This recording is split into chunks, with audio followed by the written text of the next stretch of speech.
Indonesia untuk Kemanusiaan hadir untuk menciptakan ruang-ruang gerakan-gerakan teman-teman yang jauh dari akses sumber daya.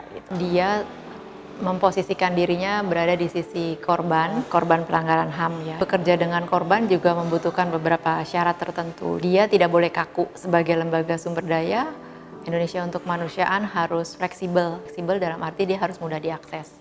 Dia memiliki nilai yang inklusif karena dia mengakui keberagaman. Juga adaptif dan dia juga harus kreatif dan inovatif. Dia memposisikan dirinya sebagai organisasi sumber daya masyarakat sipil atau Civil Society Resource Organization. Perannya adalah mendukung teman-teman CSO atau organisasi masyarakat sipil yang berada di garis depan untuk isu. Ada 4 isu yang harus dia jalankan, yang diwakilkan oleh 4 programnya, yaitu Pundi Insani, wadah untuk menggalang dana bagi korban, baik individu maupun organisasi, pelanggaran berat HAM. Kedua, Pundi Perempuan, itu untuk isu penghapusan kekerasan terhadap perempuan. Yang ketiga, IKA bekerja untuk isu-isu keberagaman dan toleransi yang kita beri nama Pundi Budaya.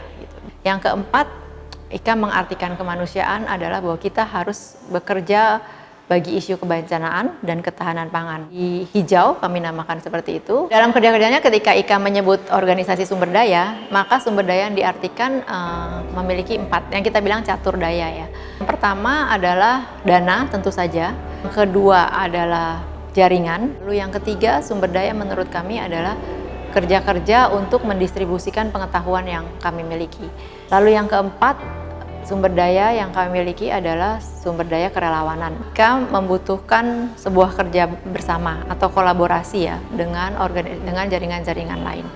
Karena pada situasi yang seperti sekarang, teorinya bukan lagi bahwa yang besar yang akan memenangkan sebuah idealisme atau cita-cita, tapi justru kolaborasi ini yang akan saling memperkuat dan saling melengkapi.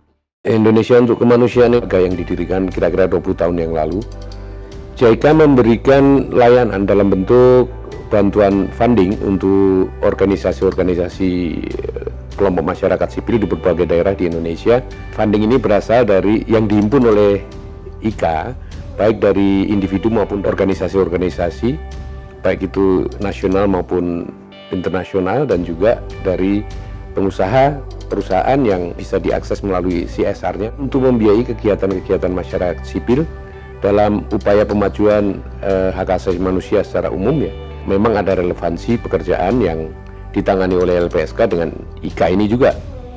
Di antaranya kami bekerja sama perlindungan atau perhatian pada para korban pidana HAM berat masa lalu.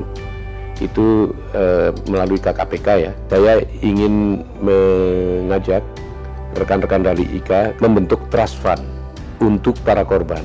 Ya, dengan adanya trust fund atau victim trust fund ini, kita harap itu bisa menjadi akses yang baik bagi para korban untuk mendapatkan bantuan dalam bentuk anggaran, program yang bisa menyentuh pada para korban tindak pidana ini.